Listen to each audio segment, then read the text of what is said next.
Ons is in ons fokus wat ons noem Jesus aan die etenstafel. Die tieners gaan uitbeweeg saam met ons pre-teens. Dis die graad 6 en 7 wat ook uitbeweeg. So julle is welkom om saam met hulle te gaan. As jy by ons kuier ook, is jy so welkom om tyd saam met die tieners te gaan spandeer. Ons is in ons fokus Jesus aan die etenstafel en in die afgelope paar weke, Janine het die reeks vir ons so goed afgeskop toe sy gesels het oor Jesus aan die etenstafel saam met Matteus en die groepering mense wat saam met Matteus in daardie omgewing is. En die Bybel praat eintlik pertinent van sondaars om daai tafel en die barmhartigheid wat saam met hierdie teenwoordigheid kom waarmee Jesus hierdie etenstafel mee benader. Ons het laasweek gesels oor Jesus aan die etenstafel saam met Simon en die sondares wat natuurlik in hierdie spasie inbeweeg en hoe ons 'n postuur van aanbidding gesien het wat losbreek in daardie plek. En vandag gesels ons oor Jesus aan die etenstafel met die owerste fariseer. As jy jou Bybel het, Lukas 14, ons gaan redelik by hom stil staan en by die storie induik vanoggend. Lukas 14. Hy begin as volg in vers 1. Ons gaan sommer reguit in die woord induik. Is julle gereed? Ek moes dalk gevra het eers. Voel ons gaan net Lukas 14 vers 1. Hy sê en toe hy in die huis van een van die owerstes van die fariseërs gegaan het om brood te eet op die Sabbat, het hulle hom in die oog gehou. Nou Jesus kry alweer 'n uitnodiging van 'n fariseer, maar hierdie keer is dit nie net 'n fariseer nie, hierdie keer is dit 'n owerste. Hierdie keer is dit iemand met gesag in die Joodse kultuur. Hierdie keer is dit iemand met autoriteit. Hierdie keer is dit iemand wat godsdienstig is en die wette en die reëls en die skrifte baie goed ken. Dis 'n ander spasie waarin Jesus ingenooi word en 'n ander omgewing. En dit is my eintlik so incredible hoe hierdie omgewing geskets word van dis die prentjie en die plek waar binne Jesus homself bevind in hierdie oomblik. En dis hoekom die tafel so mooi godsdienstig voorberei is vir oggend. Hy het al die regte goed op. Hy het al die netjiese goed op. Alles wat in daai konteks eintlik sou gesê het, hierdie man ken die Bybel. Hierdie huis lyk na 'n huis met die regte dekor op. Hy het al die kruise en al die versies en al die mooi dinge. Alles lyk reg omtrent hierdie tafel. Vir die eerste keer in ons hele reeks is dit uiteindelik. Die eerste tafel was bietjie amper oorbodig gewees. En Janine het al daai woorde hier kom neersit van waar daai tafel uitgebeeld het. Maar dit was eintlik nog steeds 'n redelike netjiese tafel. Laasweek was die tafel een helfte gedek, die ander helfte nie gedek nie. En uiteindelik is ons op 'n plek waar die regte goed op die tafel is. Maar die scary ding is, die regte goed op die tafel verteenwoordig nie 'n goeie tafel noodwendig nie. Want dit gaan nie net is die regte goed op die tafel nie. Dit gaan nie uit ons die regte elemente en is die Bybel oop en het ons die regte prentjie van dit wat ons beleef ons nodig het om godsdienstig te wees nie. Die vraag is, weet jy wat elkeen van die goed behels?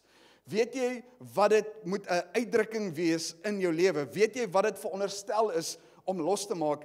En Jesus is in hierdie omgewing ingenooi in hierdie spasie van godsdienstigheid uit.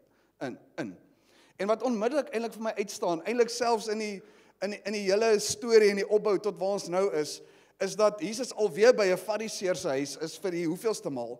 En hoeveel keer jy agterkom, omtrent elke keer as Jesus met 'n fariseer te doen het, is daar geskille om uit te sorteer.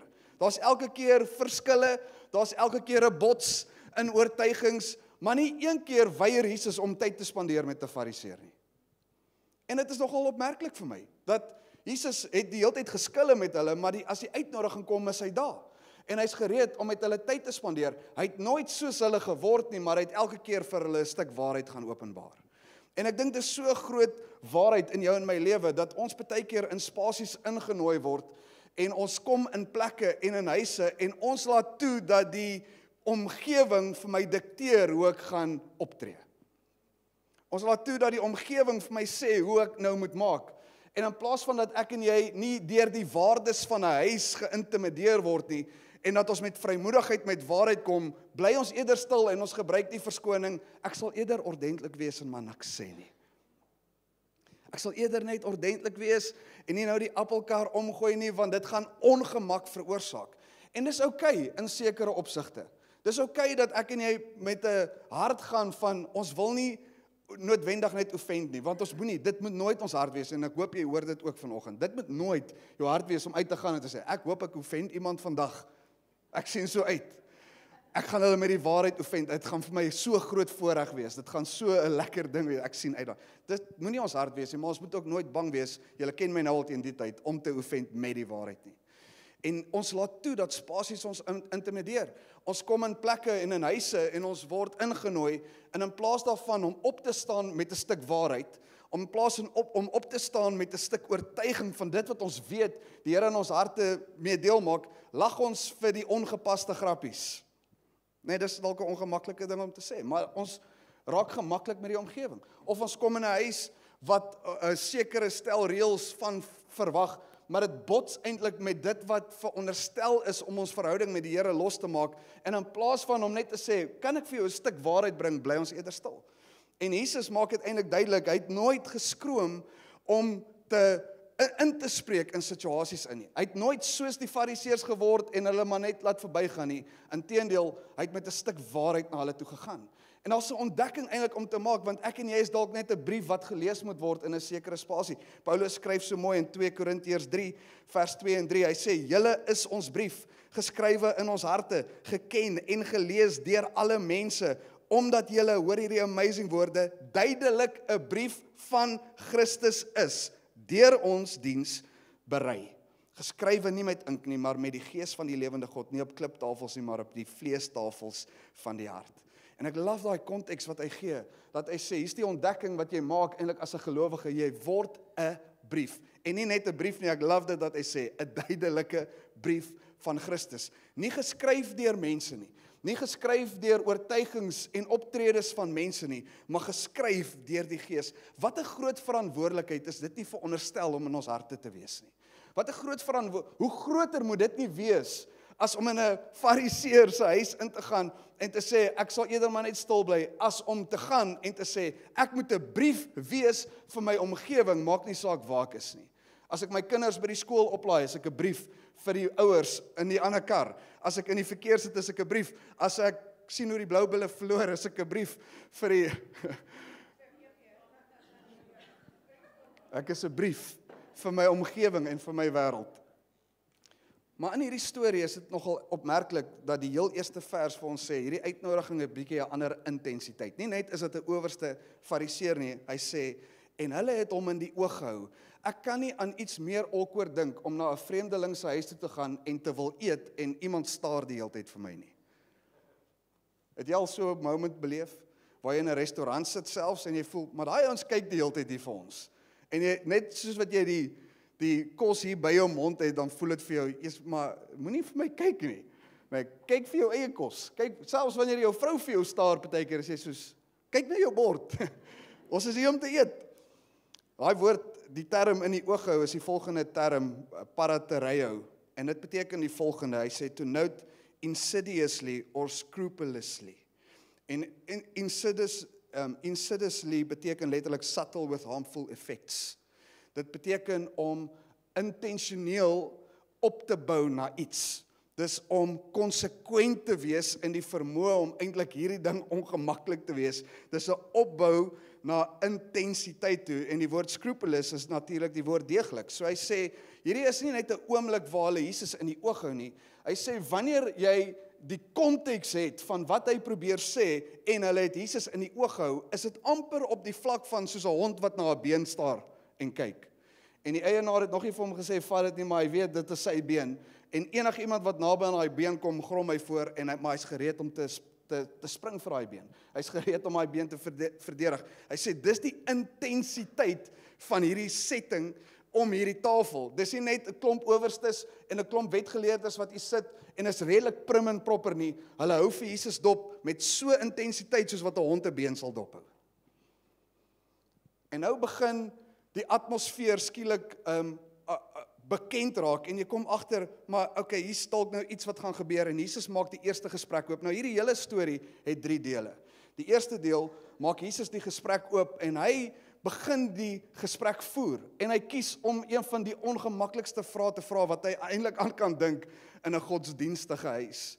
En is my opmerklik ook dat die owerste nooi Jesus, maar nêrens in hierdie hele stuk praat die owerste een keer nie. Nêrens is hy besig om die gesprek te voer. Jy kan amper beleef hoe hy Jesus in hierdie spasie innooi, en al wat hulle wil doen is om dophou om te kyk, wat doen hy iewers dalk verkeerd. En soos wat hulle hom innooi, begin Jesus die gesprek losmaak. Hy sê in vers 2, hy sê, en daar was voor hom 'n man wat die water gehaat het. En Jesus het gespreek en aan die wetgeleerders en die fariseërs gesê, is dit geoorloof om op die Sabbat te genees? Nou die man wat water gehad het, is nie 'n ou met 'n glas water nie, dis 'n siekte, watersiekte. Die Engelse term is dropsy. En dit is letterlik 'n siekte waar jou liggaam vog absorbeer. En hy het eintlik oortollige vloeistof wat hy stoor in die liggaam, soveel so dat jou liggaam begin opswel tot in jou gesig in. So jy kon dit nie eers wegsteek nie. So dit is opmerklik en duidelik, hierdie ou het hierdie siekte. En hy's genooi na die ete toe. En hy's genooi na hierdie omgewing toe en daar sit hy en Jesus kyk na hierdie ding en sy eerste vraag vir hulle, is dit reg dat 'n mens op die Sabbat sal genees? Hy kyk na die owerstes, hy kyk na hierdie wetgeleerdes, hy kyk na die ouens met hierdie autoriteit en hy vra hulle net hierdie eenvoudige vraag, is dit geoorloof, is dit reg, is dit oukei dat iemand op die Sabbat genees word? En dit is 'n interessante vraag wat Jesus vra, want as jy kyk aan die begin na die 10 gebooie net, dit wat God gegee het vir die mens, is daar 'n wet wat sê jy mag nie werk op die Sabbat nie, maar nêrens is daar 'n tegniese punt wat sê jy mag nie genees nie, want wie doen daai werk? Wie doen die genesingswerk? So Jesus kyk na hierdie owerstes en hy challenge nie noodwendig 'n wet nie, hy challenge die bylae wat ons het. Hy challenge die interpretasie van wette wat ons na die tafel toe bring. Hy challenge die tradisie van mense rondom wette en dit wat ons dink dit veronderstel is om te wees. En wanneer Jesus hierdie gesprek losmaak, is dit vir my eintlik so amazing. Is dit geoorloof? Is dit in 'n plek waar binne ons kan toelaat dat hierdie ding deel raak van ons lewe? En dan is daar 'n duidelike uitkoms wat Jesus het. En wanneer hy hierdie gesprek het, dan sê hy, en ek en jy is eintlik veronderstel om dit te weet, wanneer dit by godsdienstige wette en reëls kom, gaan die Here dit altyd kom challenge in ons. Selfs die goeies. Selfs die goeie tradisies van kerke wat ingesyfer het, gaan Jesus kom challenge. En hy maak dit eintlik duidelik in hierdie gesprek deur 'n eenvoudige vraag. Hy verduidelik verder in Markus 7, as ek jou gou vinnig soontoe kan vat, Markus 7 vers 7 tot 9. Te vergeefs vereer hulle my deur die leringe te leer wat gebooie van mense is. Want terwyl julle die gebod van God nalat, hou julle aan die oorlewering van mense vas, die wassery van kanne en bekers en ander dergelike dinge van dieselfde aard doen julle baie. En hy sê vir hulle, julle verstaan dit goed om die gebod van God op sy te sit en so julle oorleweringe te onderhou. Jesus praat met die fariseërs in hierdie konteks oor reinheid. En die fariseërs het 'n issue dat die disippels begin eet het sonder om hulle hande te was. Nou, dis dalk 'n issue op 'n ander vlak, maar dis hulle probleem. Die disippels het begin brood eet sonder om hulle hande te was, en Jesus kyk na hierdie ding, en hy begin met hulle gesels, en hy sê, julle probleem is, julle is groter oorgelewer aan die gebooie en die interpretasies van mense, dat julle vergeet wat die gebod van God is. Julle is so behep met dit wat die wêreld en die tradisie van mense is, julle is meer bekommerd om potte en panne skoon te kry waaruit jy die kos gaan eet, as wat jy bekommerd is oor die kondisie van jou binnekant, die kondisie van jou siel, en of dit rein is. Julle kyk na 'n omgewing, en julle stel die gebooie in, volgens dit wat julle net kan sien, en julle vergeet van dit wat aan die binnekant gebeur. Julle is meer bekommerd oor die doktrines van mense, as die gebooie van God, en die woord van God. En is dalk 'n waarskuwing vir enige kerk, so by the way, dat Jesus ons waarsku en hy sê, moenie meer behep raak met wêreldse insettinge, of selfs kerklike doktrines, as wat jy is met die woord van God nie. Moenie toelaat, dat doktrines dikteer, wat vir jou geoorloof word nie. Hallo? Moenie toelaat, dat doktrines van kerke, hierdie een ingesluit, dat doktrines insyfer in die waarheid van ons oortuiging en van ons geloof nie. En Jesus maak hierdie eenvoudige stelling, mag jy op die Sabbat genees? Hy toets die oorlewering wat hulle het aan die tradisies van mense en die interpretasie van wette van mense teenoor dit wat God klaar gesê het. En is asof die fariseërs in daai oomblik besef, okay, hier's iets groters aan die gang, en hulle vir eens in hulle lewe leer hulle om nie te reageer nie. Want elke keer is daar 'n debat amper wat uit hierdie ding plaasvind, en dan sê vers 4 vir ons van Lukas 14, maar hulle het stil gebly. Hulle sê, ons gaan nie engage op hier, hy gaan ons nie weer vang nie. Hy gaan ons nie hierdie keer kry nie. En toe neem hy hom en hy maak hom gesond en laat hom gaan. Nou, daai sinnetjie is vir my 'n interessante sinnetjie. Hy maak hom gesond en hy laat hom gaan. Dis asof die skrif vir ons probeer verduidelik, daai ou was nie genooi om die ete by te woon nie. Daai ou was geplan daar as 'n agent. Daai ou was geplan daar om juis 'n reaksie uit Jesus uit te lok, want as hy nou gaan werk doen op die Sabbat, dan het ons hom uiteindelik. Maar Jesus kyk na hierdie ding en hy vra onmiddellik die vraag, kom ons praat gou oor die tradisie van mense. Kom ons praat gou oor die oortuigings en die insyfering van oortuigings wat in harte kom lê, en kom ons vat hierdie ding onmiddellik vas, en hy maak hom gesond en hy laat hom gaan. Hy sê vir hom, jy hoef nou nie langer 'n pion hier te wees nie, jy hoef nie langer net hier te sit nie, jy hoef nie langer net gesig te wees nie, jy's genees. En hy antwoord en sê vir hulle, wie van julle sal se esel of os sal in 'n put val, wat nie dadelik op die Sabbatdag sal uittrek nie? En hulle kon hom nie daarop antwoord nie. En Jesus vat onmiddellik die gesprek bietjie verder. Hy sê, hier's die probleem wat julle het. Nie net is julle besorgd oor die insettinge en die uitlewering tot wette en gebooie wat mense deel gemaak het van die proses nie. Maar julle het afbakenings waarbinne julle sal sê, dit is oukei dat wanneer jy 'n dier het, wat in 'n sloot val, wat op die Sabbat gebeur, dat jy hom gaan haal en hom uithaal en dit nie sien as 'n oortreding van die wet nie, want daai dier gaan dit nie maak tot die maandag toe nie. Hy gaan dit nie maak tot die volgende dag nie. Hy gaan nie noodwendig oorleef nie. Hy gaan nie noodwendig deur hierdie ding kom nie. So wat sal jy doen as 'n esel of 'n os in 'n put val op die Sabbat? Jy gaan hom uittrek. Hy sê, nou hoekom sal jy kyk na diere en sê ek kan die wet aanpas, maar nie 'n genesing toelaat op 'n Sabbat nie? Hoekom sal jy meer bekommerd wees oor verwysings wat jy in plek kan sit wat 'n oorlewering kan wees vir jou eie gemoed, maar nie toelaat dat iets gebeur vir iemand anders nie? En hy probeer eintlik God se hart losmaak vir die Fariseërs in hierdie oomblik.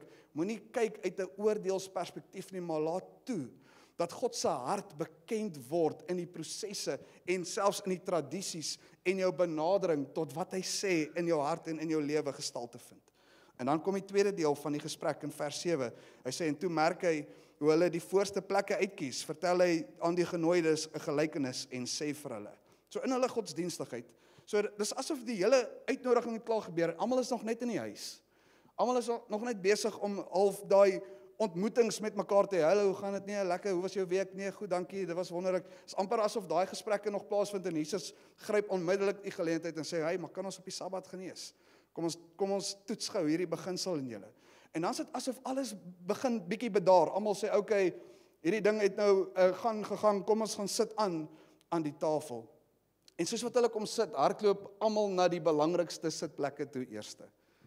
En soos wat hulle nader kom na hierdie tafel, Jesus staan terug eintlik in hierdie spasie en hy kyk hoe hierdie ding gebeur en hy begin net 'n gelykenis vertel en hy sê, as jy genooi word na 'n bruilof en iemand nooi jou, moenie die grootste of die hoofplek gaan inneem aan die bruilofstafel nie, vir ingeval die een wat jou genooi het, iemand belangriker genooi het as jy. En hy na jou toe moet kom en vir jou sê, "Askie, sorry, jy kan nie eintlik hierso sit nie. Hierdie spasie is bedoel vir iemand anders. Sal jy opstaan en dalk aan die end gaan sit? Die minder belangrikste deel. En jy sal met skaamte opstaan en na die mindere deel toe gaan." Hy sê, maar wanneer jy genooi word na 'n bruilof toe, gaan sit eers op die mindere plek, gaan sit op die plek waar niemand anders wil sit nie, en die een wat jou genooi het, voel jy is belangriker en na jou toe kom en vir jou sê, "Askies, sal jy nie opstaan en op hierdie posisie kom sit nie." Hy sê, en dan sal jy voor mense geëer word in daardie spasie, en dan maak hy hierdie diepgaande stelling, vers 11. Want elkeen wat homself verhoog sal verneder word, en hy wat homself verneder sal verhoog word. Jesus praat nie hier oor 'n sosiale samestelling en jou status in die ekosisteem nie. Hy praat hier oor 'n leefstyl.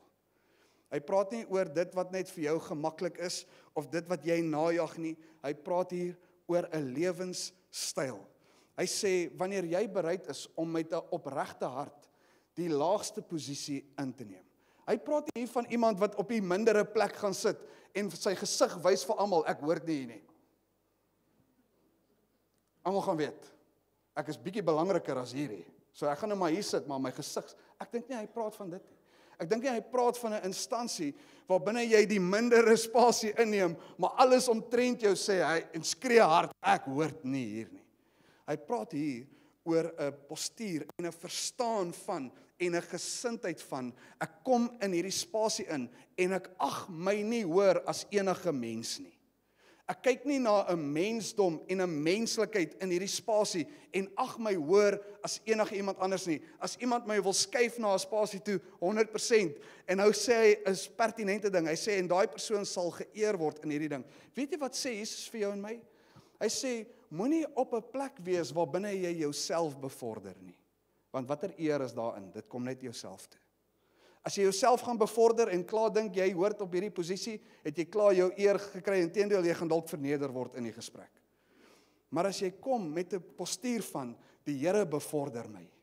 Hy is die een wat vir my die deure oopmaak. Hy is die een wat vir my die geleenthede skep. Hy is die een wat vir my die spasie bewerkstellig. En hy kom en hy bevorder my na die plek van aansien. Dan word ek vervuld in daai oomblik, maar hy kry die eer. As ek die deur oop forceer in my eie lewe, wie kry die eer? Ek. As ek toelaat dat hy dit doen. En ek wil jou challenge vanoggend, hierdie is nie net 'n gesprek rondom godsdienstigheid nie, hierdie is nie net 'n gesprek rondom geloof nie. Ek wil jou challenge in jou oortuiging van hoe jy jou werk benader, hoe jy jou beroep benader. As jy die een is wat jouself bevorder, wat 'n eer is daarin dit?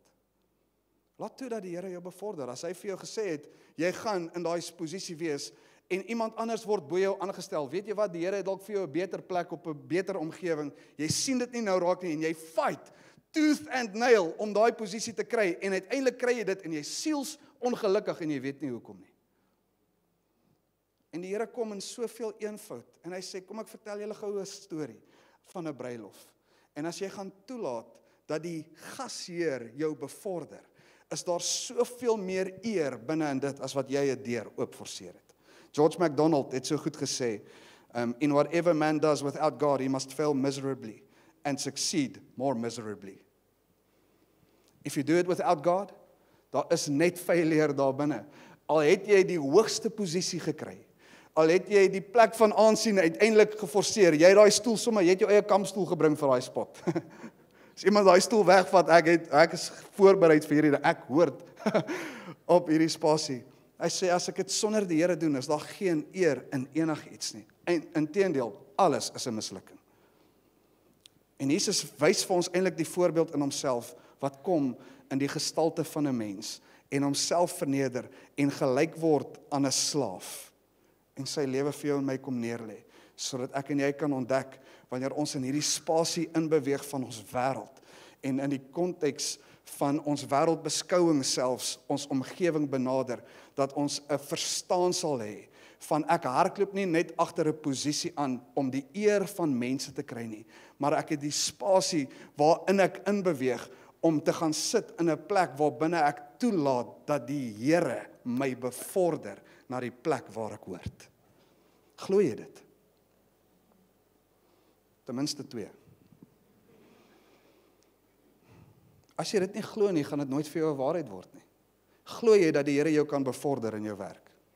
Ek praat nie van 'n prosperity gospel, van alles is maanskinne. Ek praat van, glo jy dat die Here 'n plan het met jou waar jy is, en dat hy jou kan bevorder? Glo jy dat hy jou kan deurvat en laat deurbreek uit die moeilikste van omstandighede? Glo jy dit met jou hart? Is jy bereid om 'n plek in te neem, wat nie die aansien plek is nie, oordat jy oortuig is dat die Here jou bevorder? Of veg jy vir dit wat jy dink jou toekom? En dan gaan Jesus aan. In vers 12, hy sê ook vir die man wat hom genooi het, nou draai hy na die owerste terug. Jy het my nou genooi in hierdie spasie in, kom ek vra jou nog iets. Wanneer jy môre of middag ete gee, moenie jou vriende nooi, of jou broers, of jou bloedverwante, of ryk bure nie, sodat hulle jou nie miskien ook eendag weer uitnooi, en jy vergelding ontvang nie, maar wanneer jy 'n feesmaal gee, nooi armes, verminktes, krepeles, blindes, en jy sal gelukkig wees, omdat hulle niks het om jou te vergeld nie. Want dit sal jou vergeld word in die opstanding van die regverdiges. Jesus praat met die owerste wat hom genooi het, en hy sê, ek kan sien jou aanslag in jou wêreld is iets vir iets. Die owerste se naam was seker Nikkie van der Berg. Ek wil my dat se handvatsel ruil vir 'n splinter nuwe mikrogolfoond, asseblief. Hy kom in hierdie gesprek, en hy sê, dit gaan nie oor die ete per se nie. Dit gaan ook nie oor om nie jou bure te nooi en nie jou familie te nooi ooit vir ete. Hoorie, as die Here het nou gesê, mag niemand hier nooi nie, so asseblief, maar net nie na my huis toe kom nie. Dis nie waaroor hierdie gesprek gaan nie. Dit gaan oor die beginsel wat hy hier losmaak, is 'n lewensbeginsel wat hy losmaak. Hy sê, moenie selfgesentreerd lewe nie. Moenie lewe uit 'n perspektief van dit wat jy net self uit dinge uit kan kry nie. Moenie lewe met 'n oortuiging of met 'n perspektief van wat jy voel, wat tot my nut gaan wees nie. Moenie lewe met 'n hart wat net gesentreerd is oor uitkomste vir jouself nie, maar lewe met 'n hart wat daar is, wat sê, wat kan ek beteken vir my omgewing? Wat kan ek beteken vir iemand anders? Wat kan ek bydra tot my wêreld? Dis 'n groot waardestelling en Jesus praat dan en hy sê, hier's die waarde van dit. Die uitkoms van dit is, daar is dalk 'n koste aan dit nou. Dis dalk moeilik om nou so te lewe. Dis moeilik om nou getrou te wees in hierdie spasie, maar daar is 'n vergelding wat kom in die ewigheid. Is jy bereid om vas te hou aan dit? Is jy bereid om deur te werk vir dit? En dan kom die derde deel van die gesprek, wat 'n random opmerking is van 'n ou wat net om die tafel sit. Vers 15. En toe een van die wat saam met hom aan tafel was, so Jesus praat met die owerste, onthou nou, hy kyk reguit vir hom, hy praat met hom, sê, hierso is die beginsel. En hier's 'n ou wat net 'n comment maak. Hy sê, en toe hy dit hoor, sê hy vir hom, salig is die wat brood eet in die koninkryk van God. En Jesus reageer weer met 'n gelykenis. En hy sê, daar's 'n sekere man wat 'n groot maaltyd gehou het en baie mense genooi het. So hierdie ou nooi nie net die mense wat noodwendig sy vriende is nie. Hy nooi baie mense na hierdie ete toe en hy reël dit vooraf. Maar die dag van die ete is daar 'n klomp ouens, hy stuur sy dienskneg uit op die dag van die ete en sê, gaan sê vir hulle, die maaltyd is gereed, hulle kan maar kom. Dis die uitnodiging. Uitnodiging is lankal. Hulle weet van die dag. Hulle weet van die datum. Hulle is gereed. Hulle dalk nog nie die tyd 100% nie, want hierdie ou moet vir hulle kom sê, die ete is reg, julle kan maar kom. En soos wat die dienskneg kom na die ouens toe, is daar 3 gevalle. Die eerste een, hy kom by hom en die ou het onmiddellike verskoning.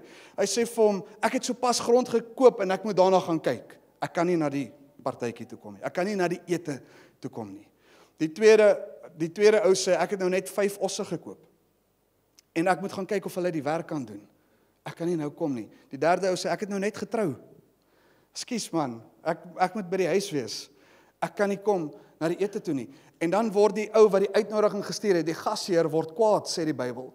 En dan sê hy vir sy dienskneg, gaan haal die blindes, gaan haal die krepeles, gaan haal die siekes en bring hulle na die tafel toe. En dan sê hy, my heer, soos wat u dit versoek het, dit is klaar gedoen. Dis klaar gedoen. Hy sê vir hulle, gaan in die strate en gaan in die gangetjies in. En gaan kry hierdie ouens. Hy sê, dis klaar gedoen. En dan maak hy 'n opmerking. In die storie nou, Jesus vertel die storie. Hy sê, gaan na die lane toe. En gaan na die strate toe. En forceer hulle om in te kom. Dis 'n massive moment hierdie. Dis 'n interessante stelling wat hy maak. Hy kyk eers na die verskonings wat gemaak word. En hy sê, in die eerste 2 is redelik materialisties van aard. Ek het grond gekoop, ek het osse gekry, en nou moet ek gaan kyk of hulle werk. En wanneer Jesus hierdie storie vertel, wys hy hulle eintlik uit op die dwaasheid van mense. Want is net 'n dwaas, en ek bedoel dit nou nie sleg nie, my skoonouers het 'n huis gekoop sonder om te gaan kyk na die huis. So, ek bedoel dit nou nie sleg nie, maar eintlik in daai konteks wys hy hulle uit op dwaasheid. Hy sê, dis net 'n dwaas wat 'n huis koop sonder dat hy die huis gesien het. Ek het grond gekoop het, sonder om die grond te sien. Ek het grond gekoop, ek moet nou gaan kyk hoe dit lyk. Dis net 'n dwaas wat osse koop en nie weet of hulle die werk kan doen nie. En Jesus sê, wanneer jy te doen het met hierdie gesprek, en jy praat nou oor die koninkryk van God, nee, dis die vraag wat gevra word, salig is, of die stelling wat gemaak word, salig is die een wat die brood eet van die koninkryk, en Jesus vertel die storie, hy sê, hier's die konteks wat jy moet hê as ons wil praat oor die koninkryk. Daar's dwaasheid van mense wat deel raak van hierdie gesprek. Daar's ouens wat behep raak met die dinge van hierdie wêreld, dat hulle die belangrike uitnodiging mis. Dat dit wat klaar tot hulle voordeel eintlik uitgenooi voor is, hulle ander verskonings kan uitdink, want ek het nou grond wat ek moet gaan na kyk, ek het osse wat ek aan die werk moet kry, ek kan nie nou betrokke raak en ek eet nie. Ek kan nie betrokke raak in hierdie gesprek nie. Die derde ou, ek het nou net getrou, dis dalk 'n klein bietjie 'n beter verskoning as die eerste 2. Ek het nou net getrou, maar Jesus maak dit so duidelik in hierdie oomblik. Hy sê, daar's 'n uitnodiging, wanneer dit kom by die koninkryk van die Here, wat groter is as familie. En groter is as die grootste verbond op hierdie liewe aarde, wat die huwelik is. Daar's 'n groter uitnodiging. Daar kom 'n gesprek rondom die koninkryk wat jy nie voorgereed. Jy sê salig is die wat die brood eet van die koninkryk van God. Ek sê nou vir jou, daar's mense en jy's dalk een van hulle. Wat wanneer die uitnodiging kom, jy gereed is en hom aanvaar. Yes, ek sal daar wees, maar as die uur aanbreek, het jy 'n verskoning. Ek het grond. Die Here het dit vir my voorsien. Ek het osse. Die Here het dit vir my voorsien. Ek het 'n vrou. En die vraag wat ons eintlik aan ons elkeen moet vra is, wat sal jou antwoord wees in daai konteks? Wat is jou en my antwoord in die konteks van wanneer die uur aanbreek? Het ons verskonings van, Here, maar ek moet nog eers hierdie. Ek moet eers kyk of hierdie werk. Ek moet eers kyk of hierdie ding reg is. Ek moet eers seker maak hierdie ding is in plek. Of is jy in 'n plek waarbinne jy kan sê en attent raak op die uitnodiging en weet wat dit van jou vra. Hy is groter en die uitnodiging is groter as enige iets materialisties of selfs verhoudingsgedrewe wat hoër is as die uitnodiging om deel te wees van die koninkryk van die Here. En dan sê hy, gaan kry die krepeles en die blindes en die siekes en laat hulle kom en dan sê hy, maar hulle is klaar hier. Hulle het klaar gereageer toe ek vir hulle gesê het kom. En nou maak hy 'n tweede stelling. Hy sê gaan in die lane in en forceer hulle om in te kom. Hoekom sal hy dit sê? Hoekom sal hy nie die ouens wat uitgenooi is aan die begin forceer? Hoekom stuur hy nie die diensknegt terug en sê gaan forceer hierdie ouens wat die uitnodiging gekry het om te kom nie? Hy sê nee, gaan in die strate in en forceer amper enige iemand wat jy kry nou in hierdie spasie in. Maak seker dat my huis vol is. Hoekom sal hy so intens wees met dit? Jesus maak die prentjie duidelik, want onthou die vraag is nog steeds, of die stelling is nog steeds, die wat die brood eet van die koninkryk. En Jesus maak dit duidelik in een stelling, en in een oomblik, en in een storie, vat hy hierdie beginsel vas, en hy sê, die ouens wat die uitnodiging ontvang het, al klaar, en ja gesê het op hierdie uitnodiging, en nie gereed is in die uur nie, moenie tyd mors met hulle nie, hulle het hulle kans gehad. Maar die ouens wat jy nou in die strate vind, forceer hulle, want hulle gaan nie dink hulle is waardig om in hierdie gesprek te wees nie. Ek meen, sou jy? As jy in die straat is en jy kry iemand wat jou forceer om na huis toe te gaan jy dink, hierdie is 'n trap. Hierdie ou, hulle gaan my beroof. Hy sê, forceer hulle, want hulle weet nie dat hulle daar hoort nie.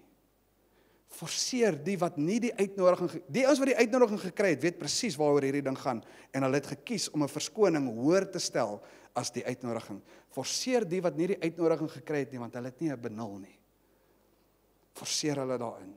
En is asof die Here iets in jou en my wil laat wakker maak. Die goeie nuus vir jou en my vanoggend, worship team, julle kan my join nie voor. Die goeie nuus vir jou en my vanoggend is, ons het die uitnodiging ontvang. Ons het hom. En die vraag wat ek jou mee wil challenge vanoggend, en ek dink dit wat hierdie godsdienstige tafel vandag vir ons challenge mee. Dis een ding om die regte goed op die tafel te hê. Die vraag is, het jy dalk nog 'n verskoning wat aan die pad staan? Het jy dalk 'n verskoning wat so maklik jy kan gebruik om te sê, maar hierdie deel van die koninkryk is ek nog nie so van oortuig, ek kan nog nie hierdie deel laat gaan nie, ek is nog okay met my leefstyl in terme van hierdie tafel is nie net 'n uitnodiging wat vir jou 'n feesmaal is nie, hierdie tafel kom challenge elke beginsel in jou hele lewe. Dit kom challenge jou manier hoe jy kyk na die wette. Dis wat Jesus sê. Hoop, kyk na die Sabbat en dit as 'n wet sien, kyk na God se hart in dit, vind dit. En jy gaan dit net doen, en jy gaan dit net ontdek in verhouding. Kom sit aan die tafel.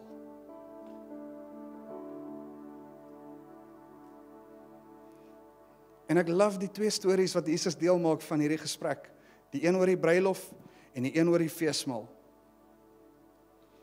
En hy sê eintlik 'n bruilof is eintlik as jy moet dink aan 'n bruilof, dan is dit een van die grootste sosiale byeenkomste in die mensdom. En dit is 'n belangrike gebeurtenis. En almal voel, daar's sekere plekke wat klaar bestem is vir sekere mense by 'n bruilof, né? Ek is een keer genooi, dit was die awkwardste oomblik. En hulle voel toe, die mense wat vir week getrou het die dag, hulle voel toe, maar die pastoor moet aan die bruidstafel sit. Hulle voel, dit is 'n plek, ek hoort nie daar nie. Ek is soos regtig, dit gaan vir my awkward wees, hulle soos nee, jy moet asseblief, jy en jou vrou, julle sit aan die bruidstafel. En toe die volgende oomblik, toe die ete bedien word, toe sê hulle, maar julle moet eers skep. Nou sê ek soos, asseblief, gaan julle, dis julle dag, dis julle, doen julle, nee, die pastoor moet eers, nou sit almal, staan ek en my vrou op, met ons bordjies, dan gaan, ek voel so awkward in daai oomblik, want daar's posisies wat klaar bestem is, en is asof die Here vir my iets laat drop in my gees in daai oomblik. Hy sê, partykeer gaan die plek waar binne ek jou bevorder, dalk vir jou awkward wees, want jy dink nie jy verdien dit nie. Maar moet nooit op die plek wees, waar jy die posisie inneem, hierdie is krities belangrik, moet nooit op die plek wees, waar jy die posisie inneem, en wanneer die gasheer jou bevorder, nee, dankie sê nie.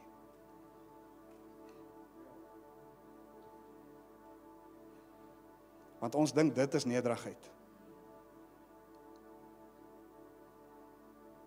O nee, ek het nee gesê, ek is regtig okay hier, gasheer, los my net, ek is gemaklik, dis nie waar daai storie gaan nie. Nooit op die plek wees waar die gasheer jou bevorder en jy nee dankie sê nie.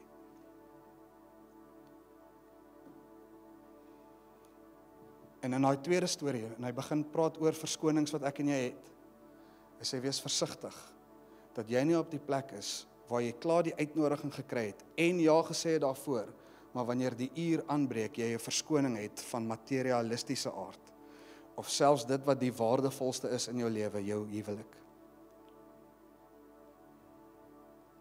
Hy sê alles is eerste hy, tweede jou vrou, derde jou kinders, vierde jou werk. Jy kan jou lysie maak. Eerste Jesus. Hy sê as ons praat oor die brood van die koninkryk, dis die prentjie. Is jy bereid om ja te sê vir dit? Is jy bereid om ja te sê vir 'n uitnodiging wat jou lewe gaan verander? Wat jou kom challenge in jou optrede? Wat jou hele benadering tot jou samelewing verander vir altyd? En ek wil jou vra om vir 'n oomblik jou oë te sluit waar jy is.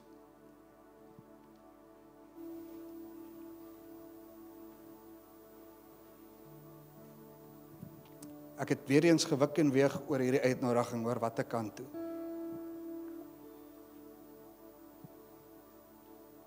Maar ek het eintlik beleef hoe die Here eintlik my rustigheid kom gee het oor hierdie is 'n privaat uitnodiging.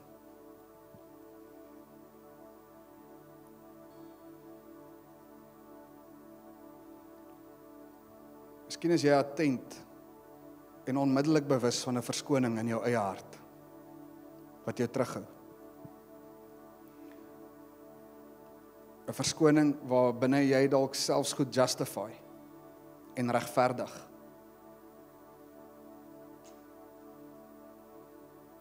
'n Verskoning wat jy eintlik toegelaat het. Selfs uit 'n dogmatiese oogpunt kan jy dit regverdig. Kan jy wegkom met daai oortuiging. Maar die vraag vanoggend is nie wat kan jy regverdig nie, die vraag vanoggend, wat is jou verskoning?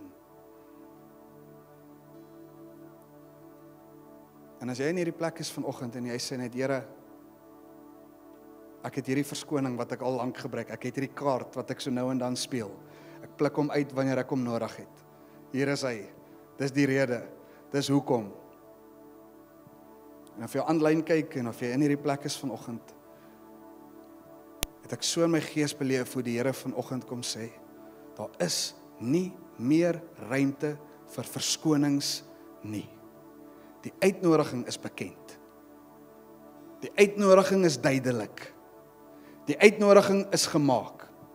Jy kan nie sê jy het hom nie gekry nie, jy kan nie sê jy het hom nie ontvang nie, jy kan nie eers sê jy het hom nie gelees nie. Jy het hom. En die diensknegt kom en hy sê, die ete is gereed, sal jy kom. Waarmee is jy besig? Wat is belangriker? En ek wil vra as jy in hierdie plek is, selfs aanlyn saam met ons kyk in hierdie oomblik. En jy het nodig om net te reageer en te sê, in my lewe, Here, wil ek hand opsteek, nie net om die uitnodiging te aanvaar nie, maar om te sê, Here, ek is gereed. Ek is gereed. Ek kom. Ek sê ja vir hierdie ete. Ek sê ja vir hierdie tafel. Nie in sy godsdienstige natuur nie. Ek sê ja vir die verhouding saam met U aan hierdie tafel.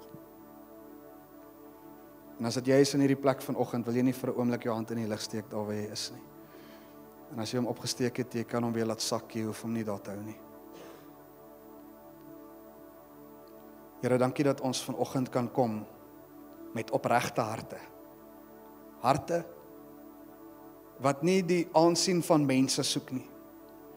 En nie die tickbox van 'n mens of 'n individu soek, of selfs 'n kerk wat sê jy lyk nog reg, jy doen nog goed.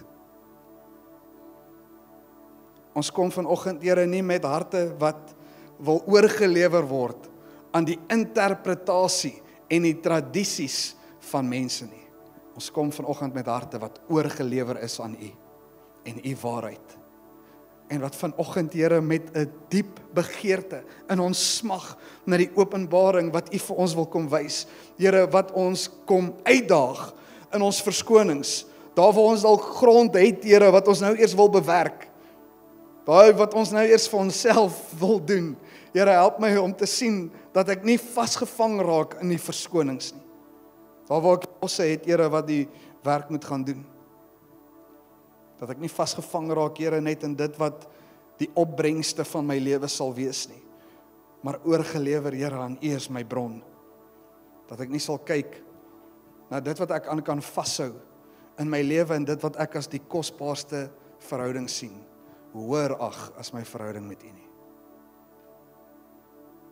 Ek bid, Here, dat ons vanoggend sal kom en nooit weer op 'n plek sal wees waar ons sal sê, hier's my verskoning nie, maar dat ons met 'n hart en 'n oortuigende hart sal kan sê, ten spyte van hierdie, Here, sê ek ja.